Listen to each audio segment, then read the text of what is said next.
Good morning student, myself Chandra Kumar Rai. I am going to start the Polytechnic class. आज ही Polytechnic class का 8वां दिन है।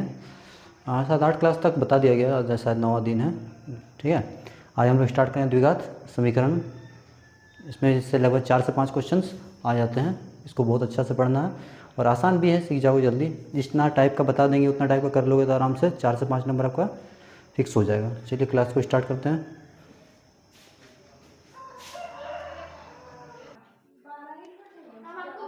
देखो क्या बता रहे हैं आज, क्वाड्रेटिक इक्वेशन। ठीक है, इसे 4 से 5 क्वेश्चन देता है। क्लास 10 में भी बहुत ज़्यादा चैप्टर 4 है ये क्वाड्रेटिक इक्वेशन, और पॉलिटेक्निक में बहुत ज़्यादा पूछता है। ठीक है, क्वाड्रेटिक इक्वेशन को हिंदी में बोलते हैं द्विघात समीकरण। क्या बोलते हैं? द्विघात समीकरण। हिंदी में इसका नाम होता है द्विघात समीकरण। मतलब ऐसा समीकरण जिसका घात 2 होता है उसको क्या बोलते हैं? द्विघात समीकरण, क्वाड्रेटिक इक्वेशन। देखिए इसका स्टैंडर्ड फॉर्म क्या होता है? इसका स्टैंडर्ड फॉर्म मतलब होता है मानक रूप। क्या बोलते हैं? मानक रूप, स्टैंडर्ड फॉर्म। स्टैंडर्ड फॉर्म इसका क्या होता है? ax² plus bx plus c equal to 0। ठीक है, ये इसका स्टैंडर्ड फॉर्म है, मानक रूप है। इस रूप में रहता है तो जिस इक्वेशन का मैक्सिमम पावर कितना है 2 है उसको हम लोग क्या बोलेंगे? द्विघात समीकरण। मतलब ऐसा बहुपद जिसका घात क्या है 2 है उसको क्या बोलेंगे? द्विघात समीकरण। जहाँ पे a b और c क्या है, जहाँ where a b and c are real numbers, वास्तविक संख्या है। कौन सी संख्या है? वास्तविक संख्या है, रियल नंबर्स होगा मतलब यहाँ पे कोई नंबर रहेगा। बट लेकिन a0 नहीं होना चाहिए, a0 नहीं होना चाहिए, कंडीशन है। अगर a0 हो जाएगा तो 0 इंटू समथिंग ये x² गायब हो जाएगा, तब इसका मैक्सिमम पावर 2 नहीं रहेगा, इसलिए a0 नहीं हो जाएगा। मतलब यहाँ पे कोई नंबर होगा 1 2 3 4, लेकिन 0 नहीं होगा। ठीक है, तो कभी कभी पूछ देता है कि इसमें कौन सा कंडीशन सेटिस्फाई होता है? a≠0, a0 नहीं हो सकता, 0 के अलावा कोई भी नंबर हो सकता। तो इसका एग्जाम्पल देखिए किस फॉर्म में रहता है। ये तो हम स्टैंडर्ड फॉर्म बता दिए। अब देखिए जैसे एक एग्जांपल हम लेते हैं, 2x² plus 4x plus 3 equal to कितना हो गया? 0। अब इसको इससे तुलना कीजिए, कंपेयर कीजिए। देखिए पहले क्या है a, यहाँ पे क्या है 2, तो a बराबर कितना हो गया? 2, b बराबर 4। अगर यहाँ माइनस होता क्या होता? माइनस, तो माइनस को हम साथ में लेंगे तो c बराबर कितना हो गया? -3। तो इस तरह कोई समीकरण आपके पास दिया हुआ रहेगा। इस समीकरण से आपको क्या क्या पूछता है? इसका मूल निकाल लें। मूल मतलब एक्स का मान निकालने के लिए। ठीक है, इसको बनाने का 3 विधि है, लेकिन हम लोग को पढ़ना अभी कितना? दो मेथड पढ़ना। एक हम लोग पढ़ेंगे फैक्टराइजेशन मेथड, गुणनखंड विधि, और दूसरा पढ़ेंगे क्वाड्रेटिक फॉर्मूला जिसको हम बोले द्विघाती सूत्र से। तो अभी हम ए बी सी और निकालना सीख गए। अब इसका जो मेथड है उसको हम लोग सीखेंगे, पर इसको नोट कर लीजिए।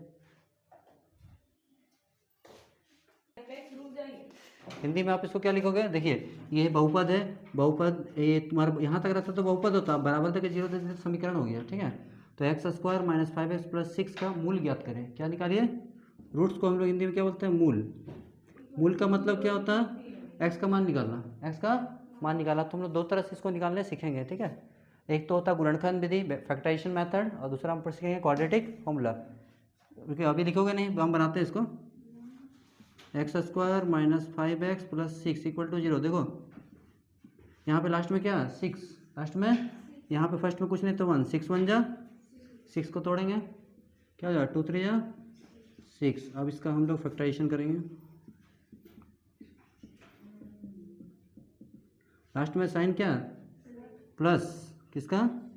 प्लस देंगे, और इसको तोड़ देंगे। 2 3 या 6, 3 प्लस 2 कितना हो जाएगा? 5। 3 और 2 मिला के कितना हो गया? 5। 3 into x 3x plus minus 2x। ये क्वेश्चन 2025 में पूछा गया था। x कॉमन, x -3, यहाँ 2 कॉमन, 2 का टेबल में 2 भी आता है और 6 भी आता है। 2 कॉमन, उसके बाद बचा x। 2 का टेबल कितना पढ़ें तो 6 आएगा 3 बार, माइनस प्लस माइनस। इसके बाद हम लोग x -3 कॉमन आ गया, x -3 बचा क्या? इसके आगे x है, इसके आगे -2 है, बराबर 0। -3 है, इसको इधर लाएंगे तो क्या हो जाएगा? दोनों को 0 बांट देते हैं, x -3 इक्वल टू 0। दोनों का प्रोडक्ट 0 है, यानी कि दोनों में से कोई एक 0 होगा तभी 0 होगा ना। पता नहीं कौन 0 है, या तो फर्स्ट वाला 0 होगा या तो सेकंड वाला 0 होगा। यानी -3 इधर ना क्या हो गया? +3, -2 इधर लाए तो क्या हो गया +2, यही दोनों आंसर है।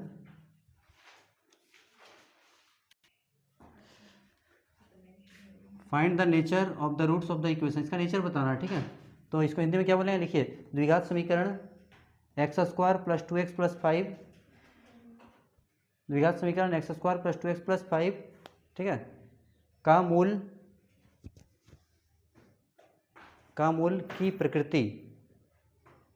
मूल की प्रकृति ज्ञात करें। सॉल्यूशन क्या देखिए, बनाते कैसे हैं। अभी इससे पहले वाला क्वेश्चन में ना रूट्स पूछा था मतलब एक्स और वाई का वैल्यू पूछा था, ठीक है। लेकिन अभी इससे वो नहीं पूछ रहा, अभी हमसे पूछ रहा क्या, इसका नेचर बताइए। नेचर कैसे डिसाइड होता है, जैसे इंसान का नेचर होता है, देखो उसी तरह इसका नेचर बताना। x² + 2x + 5 = कितना हो गया 0। अब देखिए यहाँ पे कुछ नहीं तो क्या 1, a = 1, b = 2 और c = 5 और d = a b और c दिया तो d = होता है b² - 4ac। सी के बाद क्या होता है d, तो d निकालते हैं। d क्या होता है, डिस्क्रिमिनेंट, इसको क्या बोलते हैं हिंदी में, विविक्तिकर। जब भी क्वेश्चन में नेचर लिखा रहेगा तब हम लोग d का वैल्यू निकालते हैं। d ही डिसाइड करता है नेचर क्या होगा। तो b का वैल्यू कितना 2 का स्क्वायर, 4 का 4, a कितना 1, c कितना 5, तो 2 का स्क्वायर क्या हो गया 4, 4 × 5 = 20, 4 से 20 गया -16। तो अब अगर माइनस में दिया जाए तो इसका नेचर क्या लिखेंगे, देखिए यहाँ पे दिया है सिंस d का वैल्यू 0 से छोटा है, इसमें क्या होगा अगर, तो इसका नेचर ऑफ रूट्स क्या होगा, नेचर को हिंदी में बोलते हैं प्रकृति। क्या लिखते हैं, प्रकृति, नेचर ऑफ रूट्स यानी प्रकृति कैसा होगा इसका। तो देखिए अगर माइनस में आ गया तो होगा कोई वास्तविक मूल नहीं, यानी कैसा वास्तविक नहीं हुआ तो क्या होगा, इसको लिखते हैं नो रियल रूट्स। लेकिन पिछले बार ऐसा क्वेश्चन आया था और इसमें ऑप्शन ही नहीं दिया था नो रियल रूट्स, उसके जगह ऑप्शन क्या दिया था, काल्पनिक,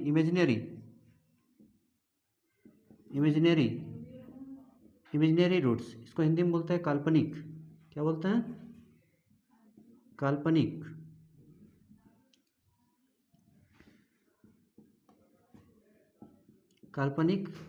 ये होगा आंसर, ठीक है, ये आया हुआ क्वेश्चन है। तो डी नेगेटिव आ गया तो ये हम यहाँ पे नोट में लिखा देते हैं, देखिए नोट में लिख लोगे, देखिए यहाँ पे नोट में लिखा दे रहा है कि अगर डी का वैल्यू ग्रेटर देन 0, 0 से बड़ा रहा, ठीक है, तो क्या होगा, बड़ा रहा तो रियल रूट्स कैसा होगा, 2 real and equal roots, 2 real and equal roots.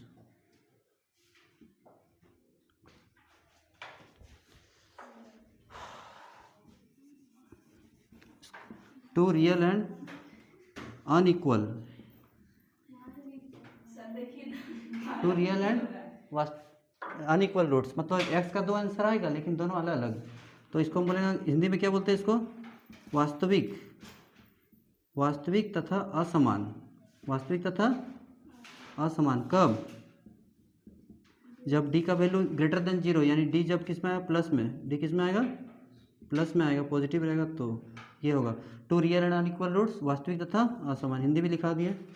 और ये क्या था, डी लेस देन 0, 0 से छोटा रहेगा तो नो रियल रूट्स, कोई वास्तविक मूल नहीं, काल्पनिक, ठीक है। तीसरा, अगर डी का वैल्यू क्या हो जाए, 0 हो जाए तो क्या होगा, वास्तविक तथा समान, इसका नेचर क्या हो जाएगा, 2 रियल एंड इक्वल रूट्स। क्या बोलेंगे, 2 रियल एंड इक्वल रूट्स। तो हिंदी में क्या बोलेंगे, वास्तविक तथा समान।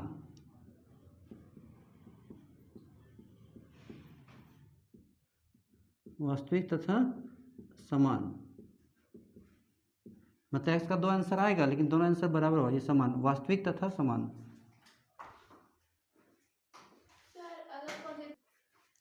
चलिए यहाँ देखिए, find the roots of the equation, एक इक्वेशन हम समझाते हैं, x² + 7x + 12। जो अभी इससे पहले जो मेथड बता रहे थे वो था फैक्टराइजेशन मेथड, गुणनखंड विधि, ठीक है। जिसको वो मेथड नहीं आता है वो कौन सा मेथड का यूज करेगा, ये वाला। Find the roots of the equation by using quadratic formula. Quadratic formula मतलब द्विघाती सूत्र से समीकरण का मूल ज्ञात करें। ठीक है, find the roots of the equation by using quadratic formula. तो जिसको गुणनखंड विधि नहीं आता है वो इस मेथड से बना सकता है।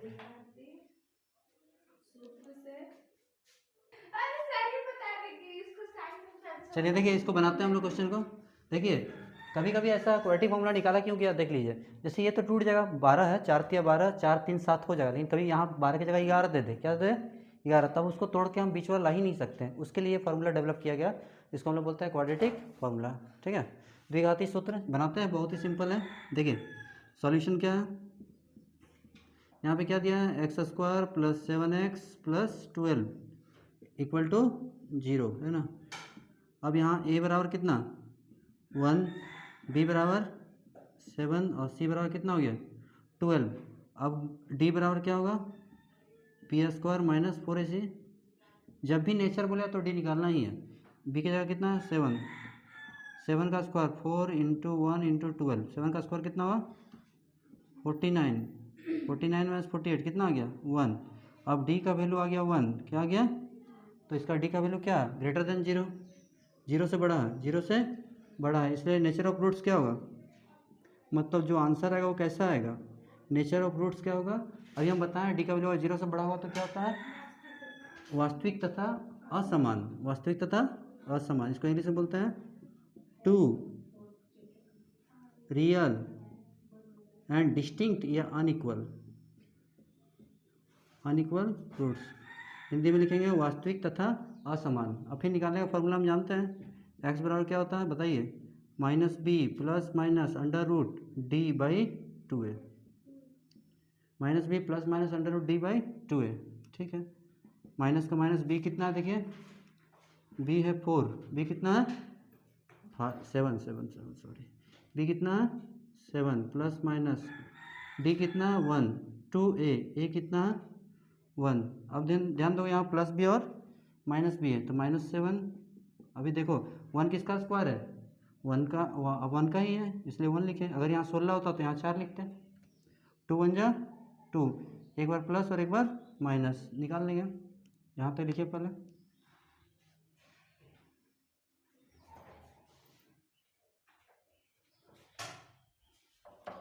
यहाँ तक हम लोग पहुँच चुके हैं।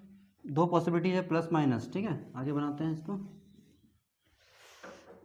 एक्स का वैल्यू क्या होगा यहाँ -7, सही बोले, -7 प्लस एक बार क्या दिए प्लस दिए और एक बार क्या देंगे माइनस। देखो यहाँ पे प्लस माइनस दोनों है ना, तो एक बार +1 देंगे और एक बार -1 बाई 2, प्लस माइनस माइनस 7 से गया तो 6 और यहाँ माइनस माइनस प्लस, 7 और 1 8 हो गया, बड़ा कौन है 7 और 7 का साइन क्या है माइनस, तो माइनस दे देंगे, तो 2 3 जा 6, एक्स इक्वल टू क्या हो गया -3 और एक्स इक्वल टू 2 4 जा 8। यहाँ एक चीज़ और सीखना, ध्यान दोगे, समीकरण है ना, हाँ समीकरण है।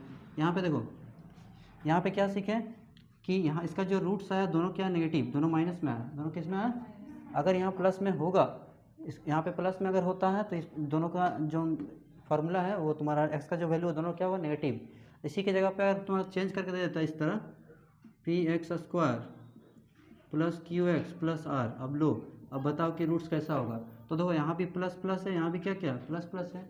अब यहाँ पी क्यू और आर दिया, पी क्यू आर के बारे में पता नहीं है, सिर्फ तुमसे साइन पूछना चाहता है, तो कुछ भी निकालेंगे साइन हमेशा क्या आएगा दोनों का नेगेटिव, मतलब अगर साइन यहाँ प्लस प्लस है तो यहाँ क्या आएगा माइनस माइनस। ठीक है, तो यहाँ प्लस प्लस है तो माइनस प्लस माइनस आएगा। क्वेश्चन नंबर 4 लिखिए हिंदी में, के का वो मान, के का वो मान ज्ञात करें, के का वो मान ज्ञात करें जिसके लिए बहुपद x square plus K X plus 49, के का वो मान ज्ञात कीजिए जिसके लिए बहुपद x square plus K X plus 49 के मूल बराबर है।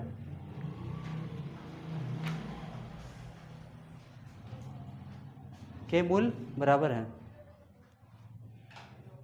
ठीक है।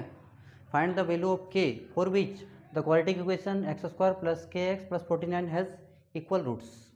ठीक है,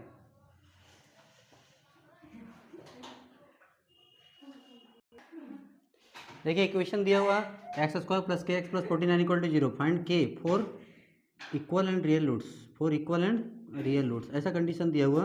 ये पिछले बार आया हुआ क्वेश्चन है, समझ लो क्या बोल रहा है यहाँ पे। देखो क्या बोलना चाह रहा, देखो एक्स स्क्वायर प्लस के की जगह कोई नंबर होगा, के की जगह कोई नंबर होगा, पता नहीं कौन सा नंबर होगा, बोलता वही नंबर आपको बताना है। किस कंडीशन दे दिया यहाँ पे, कंडीशन क्या रहेगा, इक्वल एंड रियल रूट्स। तो इक्वल एंड रियल रूट्स कब होता है, जब डी का वैल्यू 0 होता है, जब डी का वैल्यू 0 होता है, तो डी का वैल्यू 0 दिखा देंगे, मेरा आंसर आ जाएगा। ठीक है,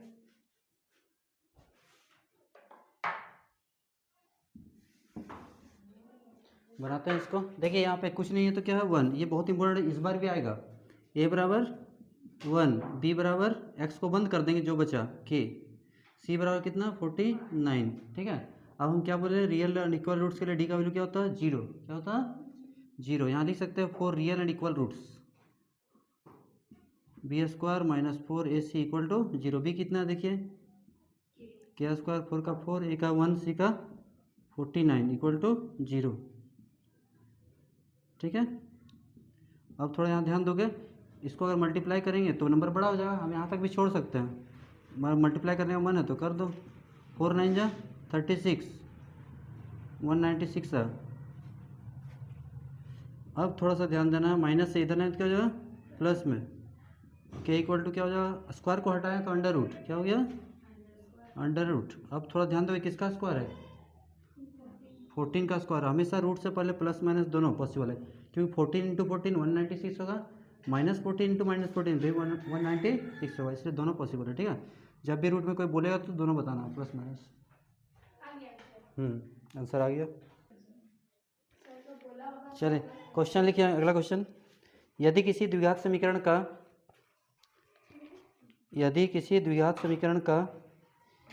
एक मूल, यदि किसी द्विघात समीकरण का एक मूल 3 है, एक मूल 3 है और मूलों का योग 7 है, तो दूसरा मूल क्या होगा। लो यहाँ लिखो क्वेश्चन 134।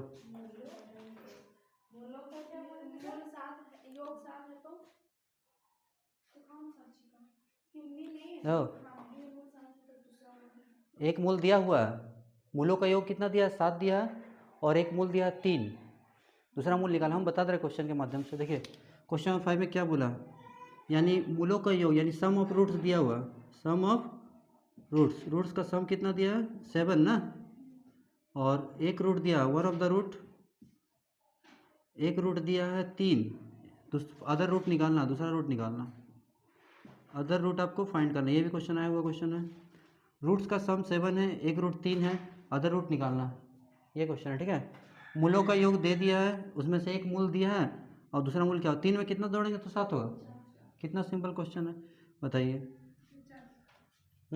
इसको बनाएंगे कैसे, देखिए सम ऑफ रूट्स यानी अल्फा प्लस बीटा दे दिया कितना 7, एक रूट दिया, एक रूट को हम किससे दिखाते हैं अल्फा से, अल्फा कितना दिया 3, अल्फा कितना दिया 3, क्या निकालना है बीटा, तो बीटा बराबर कितना हो जाएगा 7 में से 3 गया कितना हुआ 4, तो बीटा कितना हो गया 4। कितना सिंपल।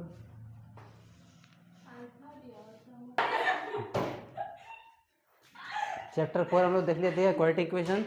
अब हम लोग पढ़ेंगे चैप्टर 3 में थोड़ा सा पढ़ना, लीनियर इक्वेशन इन 2 वेरिएबल, जिसको हम बोलते हैं 2 चर वाले रेखिक समीकरण। 2 चर वाले रेखिक समीकरण, यहाँ से ये क्वेश्चन पूछता है। देखिए इक्वेशन क्या रहता है, देखिए यहाँ पे पहला इक्वेशन का फॉर्म क्या रहा, a1x plus b1y plus c1 equal to क्या है, स्टैंडर्ड फॉर्म है, ये पहला समीकरण है a1 b1 c1। ठीक है, दूसरा क्या रहता है a2x b2y plus c2 equal to कितना हो गया 0। ये 2 समीकरण है, समीकरण 1 इक्वेशन 1 और इक्वेशन 2, और ये किसका समीकरण है लाइन का, किसका लाइन का है। ये जो समीकरण हम लिखे हैं पेयर ऑफ लाइंस का है, यानी कोई रेखा का है। ठीक है, अब थोड़ा समझोगे अच्छा से, इससे एक लाइन खींचेंगे और इससे एक लाइन खींचेंगे, दोनों लाइन क्या क्या हो सकता, a1 b1 c1 a2 b2 c2। Case 1 case one बहुत इंपॉर्टेंट है, यहाँ से भी 4 से 5 नंबर का पूछ देता। अगर मेरे पास 2 लाइन है, हम बना रहे हैं 2 लाइन, क्या क्या हो सकता है, तो 3 संभावनाएं हो सकती है। कितनी संभावनाएं? 3 हो सकता है। पहला संभावना एक लाइन दोनों एक जगह पे कट करे, दूसरा समांतर हो, तीसरा ओवरलैपिंग का केस, एक बनाए उसके ऊपर एक, इसको बोलते हैं, ठीक है, इसको बोलते हैं क्या, इंटरसेक्टिंग लाइन्स। ये पैरेलल हो गया, और ये क्या हो गया, कोइंसिडेंट। क्या हो गया? कोइंसिडेंट, जिसको हिंदी में बोलते हैं संपाती। क्या बोलता है? ठीक है, केस वन। हाँ 3 चैप्टर याद है। चलिए पहला केस पढ़ते हैं, किसके लिए? इंटरसेक्टिंग लाइन्स के लिए। व्हेन टू लाइन्स, जब 2 रेखाएं, when 2 lines intersect at A point, when 2 lines intersect at A point, जब 2 रेखाएं एक बिंदु पर प्रतिच्छेद करती है, जब 2 रेखाएं एक बिंदु पर प्रतिच्छेद करती है। ये किसके लिए? इंटरसेक्टिंग के लिए। हिंदी में छोटा सा लिख दो, प्रतिच्छेद।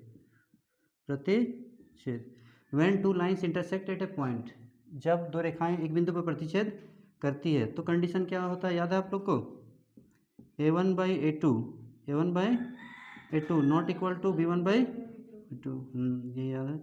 और अगर एक बिंदु पर मिलता है, इसका जो डायग्राम हम लोग कैसे बनाएंगे, कुछ ऐसे, ये हुआ एक बिंदु पर मिला। अगर एक बिंदु पर मिला यानी यूनिक सॉल्यूशन, मतलब x का एक वैल्यू आएगा और y का भी एक वैल्यू आएगा। इसको हम लोग क्या बोलते हैं? अद्वितीय हल। क्या बोलते हैं? इसको इंग्लिश में बोलेंगे हम लोग यूनिक सॉल्यूशन। Unique solution.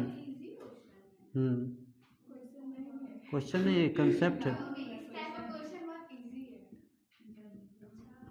अद्वितीय हल, यूनिक सॉल्यूशन, ठीक है। और अगर वैल्यू निकलता है तो इसको हम लोग क्या बोलते हैं? कंसिस्टेंट। कंसिस्टेंट को हिंदी में क्या बोलते हैं? संगत। क्या बोलते हैं? संगत। तो इतना आपको याद रखना, यूनिक सॉल्यूशन, अद्वितीय हल। केस 2 क्या हो सकता है, देखिए, when 2 lines are parallel. Parallel मतलब क्या होता है? समांतर। जब 2 रेखाएं समांतर हो, जब 2 रेखाएं समांतर हो, समांतर मतलब पैरेलल इस टाइप से, जब 2 रेखाएं समांतर हो, ये दोनों रेखाएं समांतर है, क्योंकि समांतर रेखाएं क्या होती है? ऐसी रेखाएं जिनको आगे बढ़ाए जाने पर आपस में कभी ना मिले। और इसको हम आगे बढ़ाएंगे, इसको बढ़ाएंगे, कभी मिलेगा नहीं। जैसे रेल की 2 पटरियां, इसको बोला जाता है पैरेलल। क्या बोलते हैं? अब जब मिला ही नहीं तो इसका आंसर भी नहीं निकलेगा। क्या होगा? जब 2 रेखाएं समांतर हो। क्या बोले, किसके लिए कंडीशन ये? समांतर। जब 2 रेखाएं समांतर हो तो क्या होगा ये कंडीशन? इसका कंडीशन याद रखना, a1/a2 equal to b1/b2 is not equal to c1/c2। ये याद रखना आपको। उसका पहला स्टेप। दूसरा में आपको याद रखना, कोई हल नहीं, नो सॉल्यूशन। नो सॉल्यूशन मतलब कोई हल नहीं, मतलब कि x का कोई मान नहीं निकलेगा, कोई हल नहीं। और लास्ट वाला जो है वो क्या हो जाएगा? अगर हल नहीं निकलता है तो इसको बोलते हैं इनकंसिस्टेंट। क्या बोलते हैं? इनकंसिस्टेंट। इसको हिंदी में बोलते हैं असंगत। ये देख लीजिए, दूसरा और तीसरा है, बता रहे हैं। केस 3 क्या पढ़ना है? केस 3 ये लास्ट केस है, ठीक है। और तीसरा क्या हो सकता है? When 2 lines are coincident. क्या होगा? कोइंसिडेंट का मतलब क्या होता है? संपाती। क्या होता है? संपाती का मतलब क्या होता है? जब एक लाइन बनाए और जब दूसरा लाइन बनाएंगे तो उसी पे आ गया। ये हम पहला लाइन बनाए, जब दूसरा लाइन को बनाए ना इसके लिए, तो इसी के ऊपर आ गया, यानी एक के ऊपर में एक आ गया। इसको बोलते हैं ओवरलैपिंग। क्या बोलते हैं? ओवरलैपिंग। इसमें क्या होता है? बहुत जगह पे टच किया है, इसलिए इसको हम बोलेंगे तुम्हारा कंसिस्टेंट अपरिमित रूप से अनेक हल। देखिए कंडीशन क्या है? a1/a2 equal to b1/b2 equal to c1/c2। और इसका क्या होगा? अपरिमित रूप से अनेक हल, infinite number of solution, infinitely many solution, infinitely many solution. इसको हिंदी में बोलते हैं अपरिमित रूप से अनेक हल। यहाँ हिंदी लिख देते हैं यहाँ पे।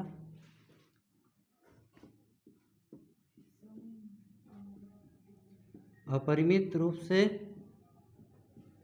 अनेक हल।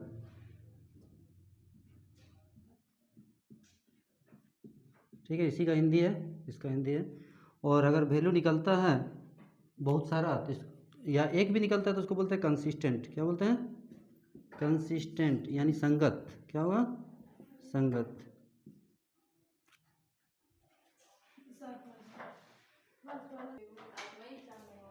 देखिए क्वेश्चन इसमें कैसे कैसे पूछता है, दो समीकरण दिया हुआ रहेगा, दो इक्वेशन दिया हुआ रहेगा, उसको सॉल्व करना है। ठीक है, सॉल्व करने का तरीका क्या है इसमें हम लोग पढ़ना है, कितने मेथड्स? 4। कितना? 4। पिछले बार मेथड का नाम ही पूछ दिया था। पहला मेथड था एलिमिनेशन मेथड, जिसको बोलते हैं विलोपन विधि। क्या बोलता है? विलोपन विधि। उसके बाद सब्स्टिट्यूशन मेथड, जिसको बोलते हैं प्रतिस्थापन विधि। ठीक है, उसके बाद हम लोग पढ़ना है आपका ग्राफिकल मेथड। तो ग्राफिकल मेथड से क्वेश्चन देता नहीं है। उसके बाद हम लोग पढ़ना है क्रॉस मल्टीप्लिकेशन मेथड। तो इधर 3 हो गया, और ऑप्शन में एक था फैक्टराइजेशन, जो कि इसमें नहीं आता। तो इसमें बोला था कौन सा मेथड नहीं है, तो फैक्टराइजेशन मेथड नहीं है। तो एक एक करके हम लोग पढ़ेंगे। फॉर एग्जांपल एक तो इक्वेशन आया हुआ था, उसको हम बनाते हैं यहाँ पे। क्वेश्चन नंबर कितना? 5 शायद 6। अच्छा ठीक है 6।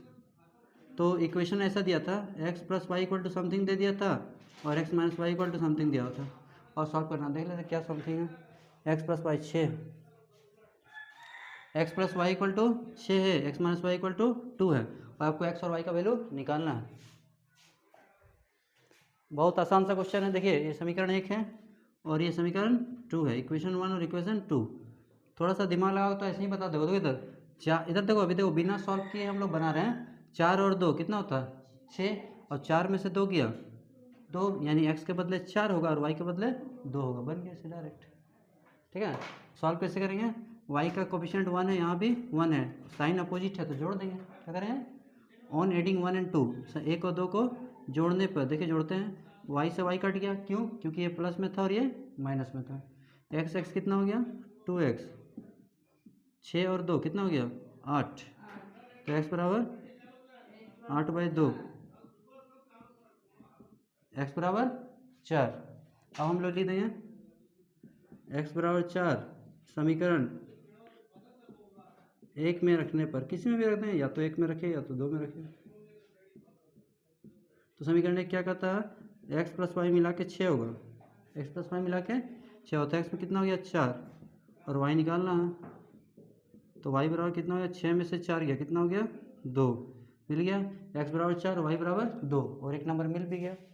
ठीक है, तो क्या होता है इसमें, 4 का गलत करोगे तो एक नंबर कटता है, याद रखोगे। नेगेटिव मार्किंग है, 4 गलत करोगे तो एक नंबर कटेगा, 0.25। तो कितना भी तुम मार्क्स लाओगे रैंक तुमको मिलेगा ही। तो रैंक क्या मिलता है? CML rank, common merit list. Common merit list मतलब आपका पोजीशन झारखंड में क्या है ये बता देगा। जैसे मान लेते हैं झारखंड में टोटल 80,000 स्टूडेंट दिया, तो 80,000 स्टूडेंट में आपका रोल नंबर क्या है, मतलब आपका पोजीशन क्या है झारखंड में, ये बता देता है। टोटल दो हिसाब से बताता है, एक तो CML रैंक के आधार पे, और दूसरा बताता है आपका कैटेगरी के आधार पे। ठीक है, तो ये इस पर हम बहुत सारे क्वेश्चंस कल करेंगे। इस पर आज तो सिंपल सा एक क्वेश्चन बताएं, और इसका क्वेश्चन हम लोग कल प्रैक्टिस करेंगे। ठीक है, थैंक्स फॉर वॉचिंग।